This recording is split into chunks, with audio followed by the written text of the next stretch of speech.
programi Prekja me Dr. Charles Stanley, duke ndarur ngjillin në mbar botën. Sot në programin Prekja ju ftojmë të ndiqni, të ecësh me besim. Në momentin që dikush bëhet i krishterë, ai fillon shkollën e besimit, një jetë në besim. Tek Efesianëve kapitulli 2 vargje 8 dhe 9 thuhet: ju në fakt jeni të shpëtuar me anë të hirit, nëpërmjet besimit, dhe kjo nuk vjen nga ju, por është dhurata e Perëndis, jo nga vepra, që të mos mburret askush. Ai thot: prandaj të shfaqsuar me anë të besimit, ne kemi paqe me Perëndin. Ai thot se ne jemi të shenjtëruar me anë të besimit. Do me thënë, ne ecim me anë të besimit, ne jetojmë me anë të besimit. Jeta e krishterë është një jetë besimi, që do të thot, është një jetë në të cilën ne kemi sigurinë në faktin se Perëndia, që është sovrani i këtij universi, do të bëjë eksaktësisht atë që ai thot, dhe se ai do të përmbush çdo premtim që ai ka bërë. Tani si ecim ne, për shembull, ndonjëherë ne pengohemi dhe pastaj ne ecim përpara pozitivisht, ne studiojmë dhe pastaj endemi kuturu dhe mendojmë: Perëndi, pse unë nuk po i bëj gjërat ashtu siç duhet? Pse në një moment unë të besoj për diçka dhe pastaj e gjej veten duke mos u bindur për diçka tjetër? Më lejoni t'ju a them hapur, si një fjalë inkurajimi. Besimi nuk është një progresion rritës. Një person mund të ketë shumë besim, pastaj hera herës ai pengohet. Ngrihet sërish dhe pastaj bie prapë. Përsëri ngrihet, pastaj ndodh që nuk ka besim. E tillë është jeta e një besimtari në fillimit e tij si krishter. Ndërsa për shumë njerëz, duket sikur kështu ndodh gjatë gjithë kohës, por plani i Perëndis nuk ishte ky. Për të dëgjoni, edhe pse ne kemi ato ulje e ngritje tona, nuk ka problem për sa kohë ne vazhdojmë të bëjmë hapa para në besimin ton. Dhe një nga karakteret biblik që e përshkruan më mirë këtë, që besonte tek Perëndia, kur gjithçka shkonte si jo më mirë dhe që shpesh herë kishte dështimet e tij, është pikërisht Abrahami. Dhe ai është quajtur ati i besimit. Ndaj, unë dua të shkojmë tek kapitulli 12 i librit të Zanafilës, dhe dua të vini re se si nisi ky kapitull. Ajo që dua të vini re është se ai jetonte në një kulturë krejtësisht pagane. Ai nuk dinte absolutisht asgjë për Perëndin që ne njohim. Tani dëgjoni çfarë ndodh. Kapitulli 12 vargu 1. Por Zoti i tha Abrahamit, ky është emri i tij i parë: largohu nga vendi yt, nga të afërmit e tu dhe nga shtëpia e babait tënd, dhe shko në vendin që do të tregoj. Unë prej teje do të bëj një kom të madh, do të bekoj dhe do ta bëj të madh emrin tënd, dhe ti do të jesh një bekim, dhe unë do të bekoj të gjithë ata që do të bekojnë dhe do të mallkoj ata që do të mallkojnë. Te ti do të jenë të bekuara tërë familjet e tokës, sepse përmes Isakut dhe pastaj Judës, fisit të Judës, do të vinte Mesia.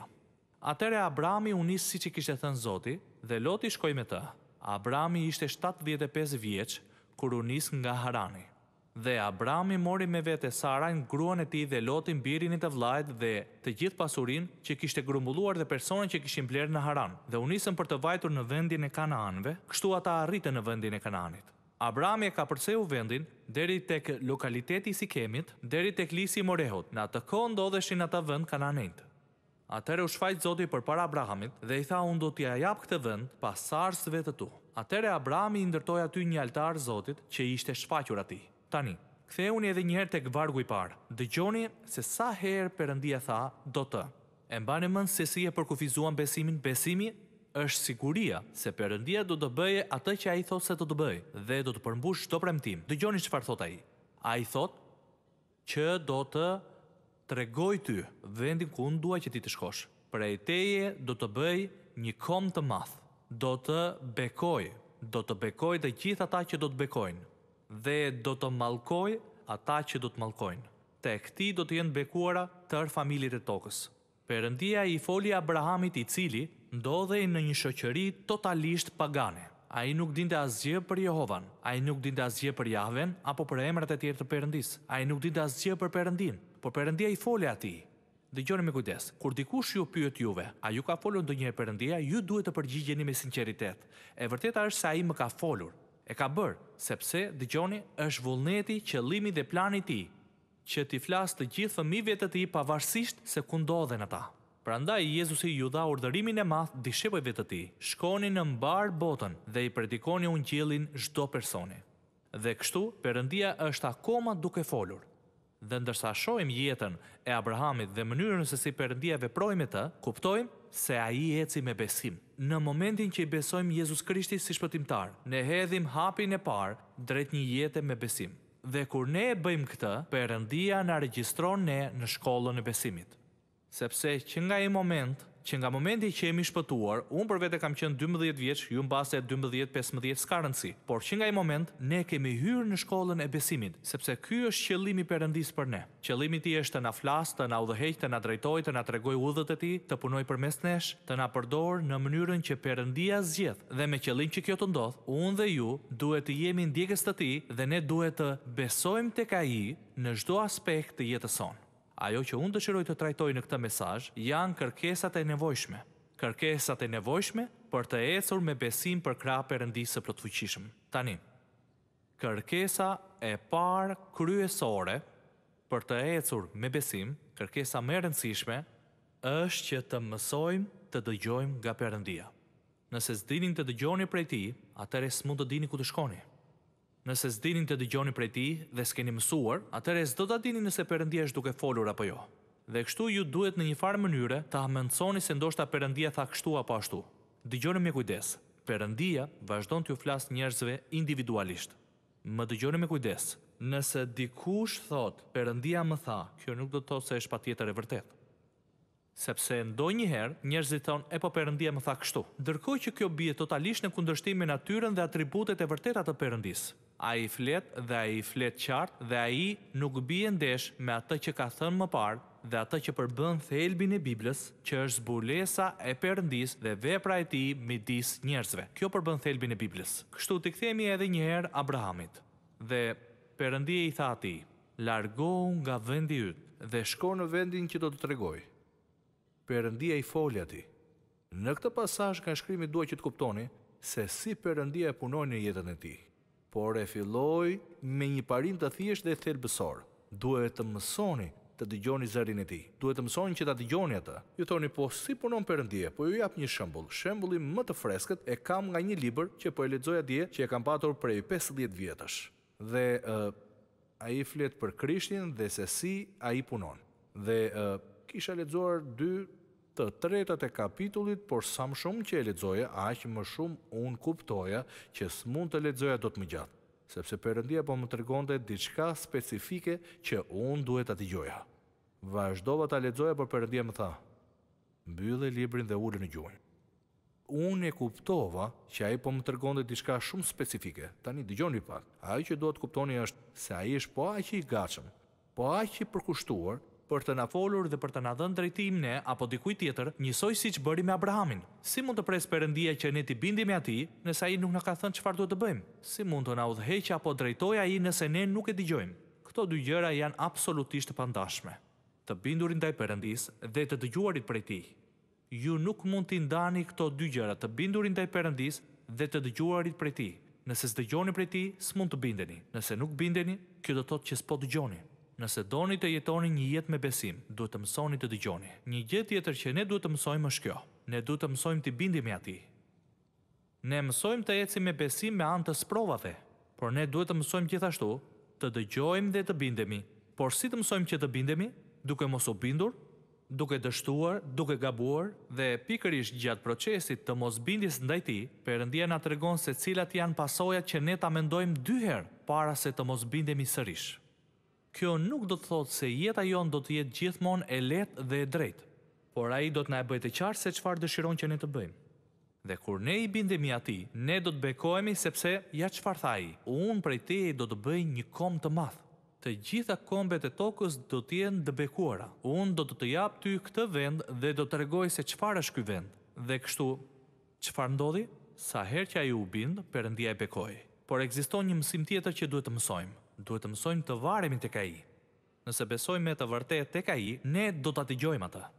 Nëse besojmë tek ai, do t'i bindemi atij. Më lejoni të flas për bindjen për një moment. Dëshiroj të vini re diçka, më dëgjoni me kujdes. Do t'ju bëj një pyetje. Mendoni për një çast për bisedat që Jezusi pati me dishepujt. E gjeni dot se sa herë ju tha atyre që t'i bindeshin? Sa herë? Sakt. Ai nuk e tha kur këtë. Ju mendoni me siguri se Jezusi ju ka thënë, ju duhet të më bindeni mua, ai se tha kur. Ai është shumë i urtë. Dëgjoni, e dini çfarë u tha ai? Besoni tek unë. Kini besim tek Perëndia. Besoni. E dini pse ai nuk foli për bindjen? Sepse ai e dinte nëse ata do t'i besonin, atëherë ata me siguri do t'i bindeshin atij. Ai mund t'ju thoshte binduni gjithë ditën, por çështja është që besimi dhe bindja shkojnë bashkë. Prandaj ai vazhdimisht u tha atyre, besoni gjithmonë tek unë. Besoni tek Ati, kini besim tek Perëndia. Pra të pasurit besim është shumë i rëndësishëm. Dhe kështu, kur ne nuk besojmë tek ai dhe nuk varemi tek ai, ne duam t'i bëjmë gjërat ashtu si na vijnë për shtat, dhe kështu le të shohim edhe një herë se si reagoi Abrahami i gjendur përballë premtimeve që Perëndia i kishte bërë. Mos harroni. Ai tha, unë do të tregoj ku të shkosh. Ai nuk ishte busull, ai nuk ishte iPhone, as GPS, ai nuk ishte asgjë. Me fjalë të tjera, ai nuk ishte një mjet orientimi. Gjithçka që ai kishte ishte zëri i Perëndisë, drejtimi i Perëndisë. Kush e di se sa herë Perëndis i është dashur të thotë, dua të shkosh këtej apo andej, ose merr këtë rrugë. Dhe Perëndia po e udhëhiqte, po e drejtonte. Dhe arsyeja pse Perëndia nuk i dha atij ndonjë udhëzim ishte që ai të varej tek ai. Dhe ndonjëherë ne duam që Perëndia të na jap shumë para për këtë apo atë gjë. Por e dini një nga arsyet pse Perëndia nuk u jep disa njerëzve shumë para është se ata nuk varen më tek ai. Dikush mund të thotë, çfarë do të thuash me të varurit tek Perëndia? Thjesht këtë. Shpesh herë, një person që ka pak para, kur arrin të marrë pak më shumë, mendon si ka fituar vetë. Nëse Perëndia e largon dorën e tij nga ju nuk do të kishit as rroba. Është për shkak të hirit të Perëndisë. Gjithçka që ju keni, fakti që merrni frymë apo që mund të punoni, gjithçka është për shkak të hirit, mirësisë dhe dashurisë së tij. Ne të gjithë varemi prej tij. Më thoni vetëm një gjë në jetën tuaj që ekziston e pa varur nga Perëndia. Asgjë. A do të ktheheni në shtëpi sot në darkë? Nuk i diet. Dhe kështu mund të thoni, pra, ti po thua që ne duhet të kemi këtë ndjesinë e varësisë nga Perëndia gjatë gjithë kohës? Absolutisht që po. Sepse dëgjoni, vetëm tek ai ka siguri. Zotë, unë besoj tek ti, varem tek ti, ju jeni duke pranuar varësinë tuaj nga Perëndia dhe besimin që keni tek ai se ai do të kujdeset dhe do të siguroj për ju. Kur ju jeni mirë, qoftë nga ana financiare, emocionale apo çfarë do qoftë, kur nuk keni atë ndjesinë se duhet të vareni tek ai, atëherë po esni në drejtimin e gabuar dhe këtë u them me siguri. E gjithë Bibla dëshmon për këtë gjë. Pasoja të dhimbshme ju presin. Nëse harroni Perëndin, ju do të përballeni me shqetësime të mëdha, vuajtje dhe shqetësime. Tani, ne nuk duhet të mësojmë vetëm të bindemi atij, që ta dëgjojmë atë dhe të bëjmë gjithçka që ai thotë. Gjithashtu duhet të mësojmë edhe diçka tjetër. Duhet të mësojmë të presim në Perëndin. Nëse duam të ecim me besim në jetë, ne duhet të mësojmë të presim. Dhe tek Isaia kapitulli 64 ai bën një nga premtimet më të mrekullueshme. Dëgjoni me kujdes. Perëndia vepron për atë që ka shpresë tek ai. Pra çfarë ndodh? Kur ne besojmë tek Perëndia, ne ecim me besim dhe Perëndia na drejton të bëjmë diçka. Dëgjoni me kujdes. Ju nuk duhet të shqetësoheni asnjëherë për faktin se Perëndia po ju thotë të bëni diçka dhe po ju drejtohet juve për ta bërë këtë. Ai nuk vepron në këtë mënyrë. Ai thotë se Perëndia vepron. Ai punon për ata që kanë shpresë tek ai. Nëse Perëndia ju thotë të bëni diçka që tregon se kjo është rruga, mos lëviz tani, më beso. Mos i merr gjërat nën kontrollin tënd, më beso. Prit në mua.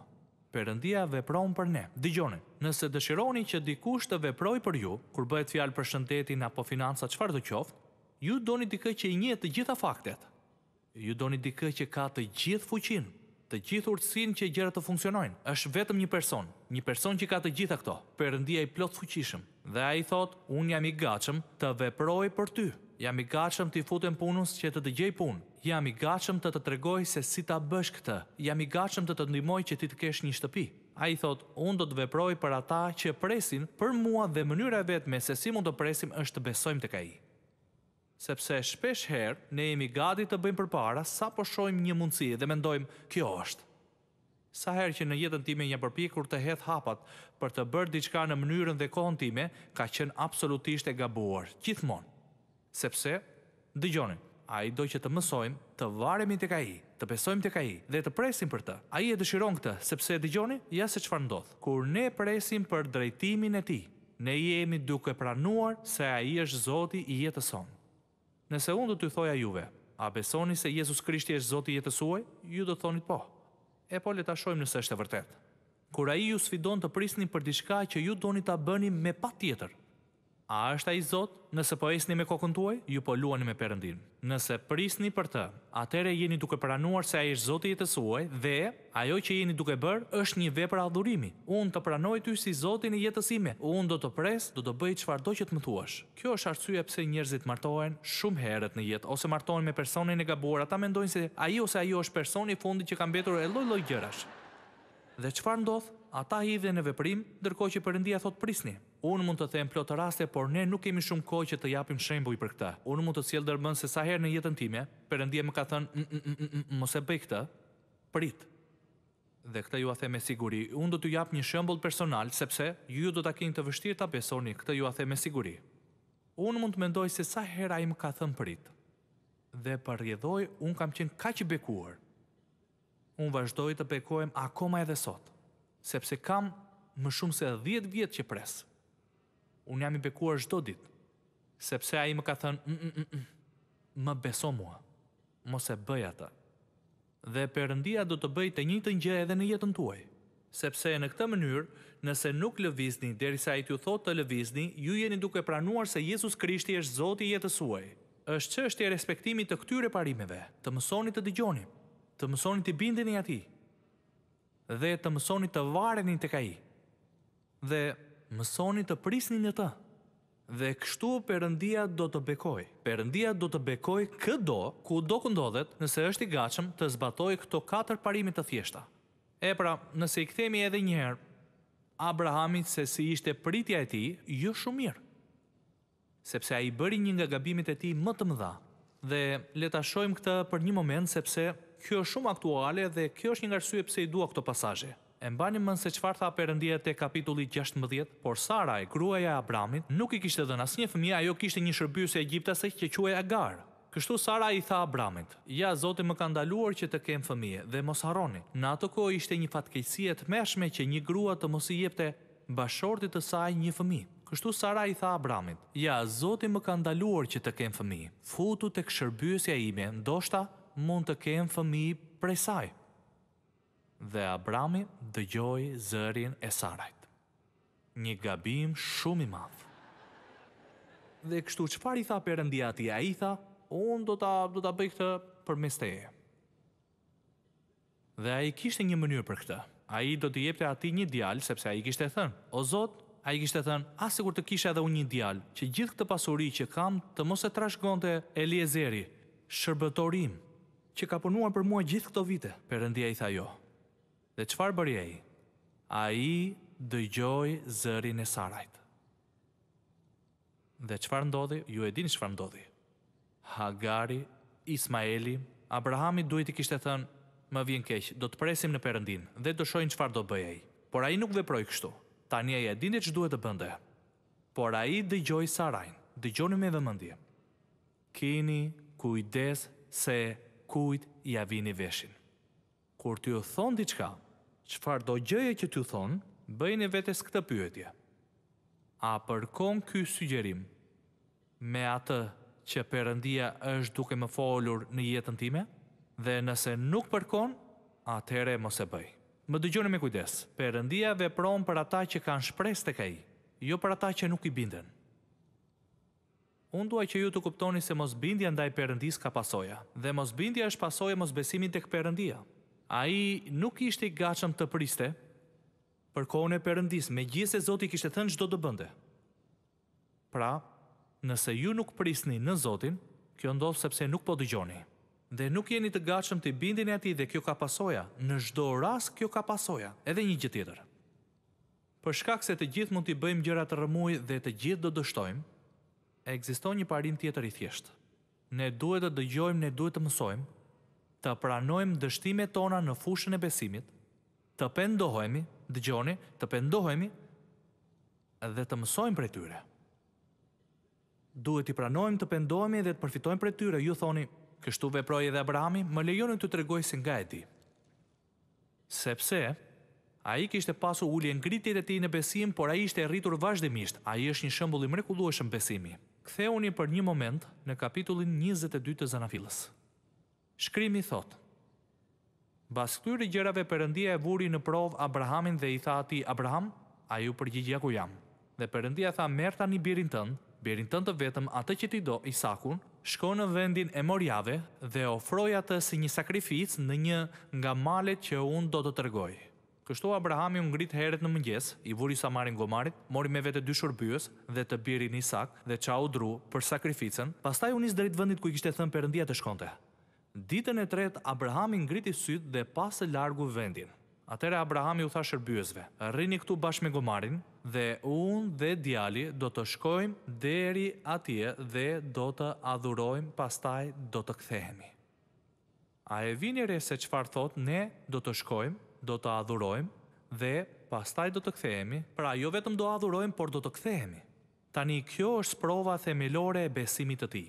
Në të shkuarën ai kishte vajtur për shkak të asaj që Perëndia kishte kërkuar të bënte dhe ai kishte bërë plot gabimin, por ai ishte rritur.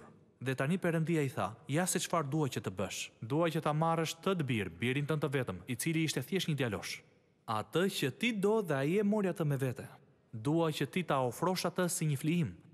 Me fjalë të tjera, dua që ta vrasësh të bir, si një akt bindjeje ndaj meje. Dhe Biblia nuk thot që Abrahami, edhe pse mund të ketë ndodhur, Biblia nuk thot që ai nuk gjeti paqe gjatë gjithë natës duke u përpjekur të vendosë nëse do të bindej apo jo. Pse ishte kaq i gatshëm ta bënte një gjë të tillë? Sepse besimi i tij kishte arritur kulmin në jetën e tij. Ai ishte i gatshëm të bindej Perëndisë, edhe duke e paguar me gjën më të çmuar që ai mund të imagjinonte. Vini rekta. S'kishte të bënte vetëm me vdekjen e djalit të tij, por me të gjitha ato premtime që Perëndia kishte bërë, me të gjitha kombet e tokës që do të bekoheshin. Ai e dinte që nuk ishte Ismaeli. Por si mund të ndodhte një gjë e tillë? Nëse Perëndia donte të vriste të birin, por ai pati besim tek ai. Dhe ai e dinte se edhe nëse thika që i shkoi shumë pranë zemrës së të birit, dhe Perëndia e ndaloi, edhe nëse ai do ta kishte vrarë, Perëndia do ta ngrinte atë prej së vdekurish. Kjo është arsyeja pse ai u bind. Perëndia nuk i tha ta bënte këtë me qëllim që të shite nëse ai do ta bënte apo jo. Ai e bëri sepse ai donte që Abrahami të kuptonte bekimet që vijnë për shkak të bindjes. Perëndia e dinte. A jeni të gatshëm të besoni tek ai kur duhet të hiqni dorë nga gjithçka që doni më shumë në jetë?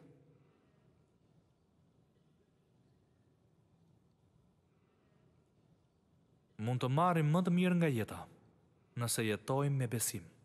Nuk ka asnjë rrugë tjetër. Ne duhet të mësojmë të dëgjojmë nga Perëndia dhe të bindemi atij. Të mësojmë të varemi tek ai ditë pas dite për çfarë do nevoje që mund të kemi në jetë. Të mësojmë të presim për kohën e tij. Dhe pastaj kur ne dështojmë, duhet i kërkojmë të falur dhe të vazhdojmë të ecim përpara, duke besuar tek ai. Kështu mund të marrim më të mirën nga jeta. Ju mund ta keni këtë lloj jete vetëm nëse vendosni të besoni tek Jezusi si shpëtimtar. Kjo është jeta më e mirë. Ju nuk mund ta humbisni besimin tek Perëndia pavarësisht se çfarë jeni duke kaluar. Dhe është lutja ime që ju të tregojeni shumë të matur dhe të dëgjoni dhe të bindeni që ai të punojë në jetën tuaj. Amen. Atë ne të jemi shumë mirë njohës, që ti je i duruar, dhe që je i gatshëm për të na falur ne, sepse ti na do ne, sepse ti dëshiron më të mirën për ne, dhe sepse ti e di që në zemrën tonë ne duam të bëjmë atë që është e drejtë. Ne duam të besojmë ty. Ne duam të rritemi në besim deri në atë pikë sa të varemi tek ti për gjithçka. Ne duam të jemi personi që ti dëshiron të jemi. Dhe që ne të njohim këto parime të mrekullueshme, mund t'i shohim të ilustruara shumë qartë në jetët e personazheve të dhjatës së vjetër dhe të re. Dhe unë lutem pikërisht sot në emrin e Jezus Krishtit, Birit të Perëndisë, që të gjithë ata që do ta dëgjojnë këtë mesazh ta kuptojnë atë, që është e vërteta e thjeshtë e Biblës, është e vërteta e thjeshtë e fjalës së Perëndisë, është mënyra se si Perëndia punon midis të gjithë njerëzve. Pavarësisht se nga vim ne, parimet janë të njëjta dhe pasojat janë të njëjta, si të mirat dhe të këqijat. Dhe o atë unë lutem për ata që nuk e kanë pranuar Jezusin si shpëtimtar.